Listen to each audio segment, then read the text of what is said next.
बहुत सुंदर थी। एक पुष्पोत्कटा और मालिनी और राका। पुष्पोत्कटा से रावण कुंभकर्ण, मालिनी से विभीषण और राका से ये शूर्पणखा और खर, इनका प्रादुर्भाव हुआ था। विश्रवा जी पुलस्त जी के ही अंश से प्रकट हुए थे।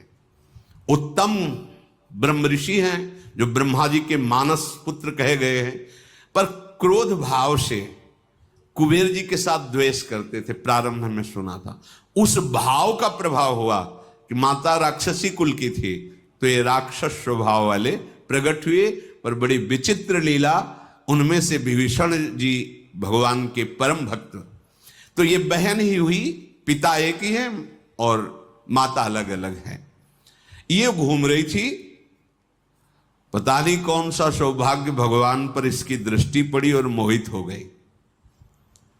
यद्यपि ये बड़ी भयावनी और राक्षसी स्वभाव की, उसने देखा भगवान श्री राम को तो हृदय में विकलता हो गई। ऐसा सुंदर रूप,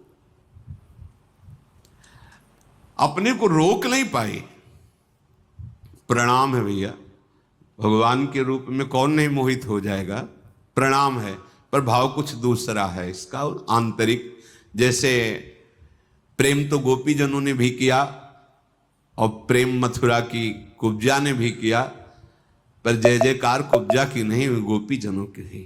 श्री कृष्ण सुखार्थ निष्काम प्रेम गोपी जनों के हृदय में है। और थोड़ा तो इसलिए श्री शुकाचार्य जी ने तो उसके लिए दुर्भगा शब्द का भी प्रयोग किया है, कुब्जा के लिए। गोपी जनों की चरण रज तो बड़े बड़े महापुरुष बंधन करते हैं। प्रभु के रूप को देखकर एक कामाशक्त हो गई, वैसे फिर भी प्रणाम करने लगा, योग्य है।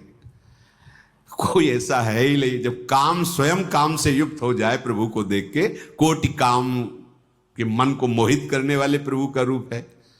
पर कुछ भाव कुछ दूसरा है। इसके पति का नाम विद्युज्जुहा है। ये काल के राक्षस का प्रधानमंत्री है। रावण ने जब आक्रमण किया तो विद्युज्जुहा ने, प्रधानमंत्री था, उसने कहा कि तुम्हारी जो ये इच्छा है कि संपूर्ण ऋषि मुनियों को नष्ट किया जाए और राक्षसी राज्य हो, इसमें हम सहयोग नहीं करेंगे। ये शूर्पणखा का पति था विद्युज्जुहा। उसकी कोई आज्ञा का उल्लंघन कर दे बर्दाश्त नहीं था, तो रावण ने मार डाला था उसी दिन। अब जब पति को भी मार डाला तो उसके आगे किसका बस क्या है।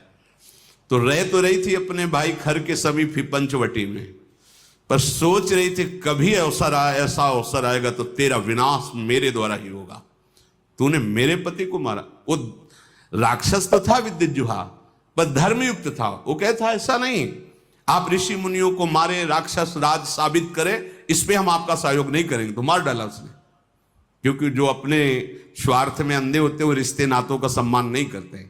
अब ये स्त्री शरीर में थी तो राक्षसी, पर मन मारे बैठी थी कि कोई हमें ऐसा। अक्षर दूषण तीसरा, ये सब अनुगामी थे रावण के, रावण की आज्ञा पे चलते थे। तो सोचा कि अगर इनसे भी जरा बोलेंगे तो हमें मार डालेंगे। रावण का विरोध कोई कर दे ऐसा है ही नहीं। त्रिभुवन में कोई नहीं था कि उसके खिलाफ कोई बोल सके। अंदर ही अंदर सोच रही कभी तो अवसर मिलेगा, जीवन व्यतीत करूंगी, लेकिन जिस दिन अवसर मिलेगा इसका नाश करवाऊंगी। आज अजान बाहु भगवान को देखकर उसको और सुना था कि इन्होंने ही सुबाहु आदि काम, मारीच को एक बाण मारा था तो बिना फण का 400 कोस दूर गिरा था, 100 योजन दूर गिरा था। ताड़का का वध किया, विराध का वध किया। उसको पता था, समझ गई कि कोई साधारण बलि ताड़का को नहीं मार सकता था, सुबाहु को नहीं मार सकता था, विराध को नहीं मार सकता था। इसका मतलब है महाबली हैं, एक बार इनसे मिलके देखती हैं। तो प्रभु से कह रही तुम सम पुरुष, क्योंकि आपने भी निश्चय किया है, निश्चरहीन मह करूं भुज उठाए प्रणकीन। और मेरा भी आंतरिक निश्चय है कि इसको बर्बाद करके छोड़ूंगी, जिसने हमारे सुहाग को उजाड़ा है। पर बोल नहीं सकती थी। सुंदर रूप धारण किया और भगवान के सामने गई और मुस्कुरा कर बोली तुम सम पुरुष नमो सम नारी, यह संजोग विधि रचा विचारी। आपके जैसा पुरुष नहीं, मेरी जैसी नारी नहीं, बड़ा सुंदर संजोग है, स्वीकार कर लो महाराज। मम अनुरूप पुरुष जग माही, देखूं खोजी लोक तिहु नाही। ताते अब लगी रहूं कुमारी, मनुमाना कछु तुम्हीं निहारी। मेरे लायक तो आप ही हो, तीनों लोक में कोई नहीं है मेरी जोड़ का कि रावण का विनाश का संकल्प कर सके। आपने भी किया है और मैंने भी किया है, बड़ी गूढ़ भाषा है।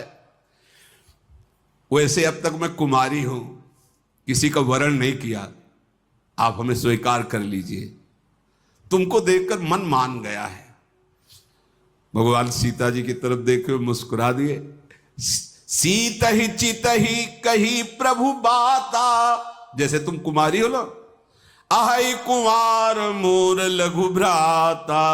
हमारे पास तो सीता जी है, ये कुमार हमारे लघु भ्राता लखनलाल, इनके पास जाओ, इनसे बात करो। ओ गई लक्ष्मण रिपु भगनी जाली, प्रभु बिलो की बोले मृदुबानी। सुंदरी सुन मैं इनकर दासा, पराधीन नहीं तोर सुपासा। प्रभु समर्थ कौशलपुर राजा, जो कछु करही इन्हीं सब छाजा। सुंदरी, मैं तो प्रभु का दास हूं, पराधीन हूं, मेरे द्वारा तुम्हें कभी सुख नहीं मिल सकता।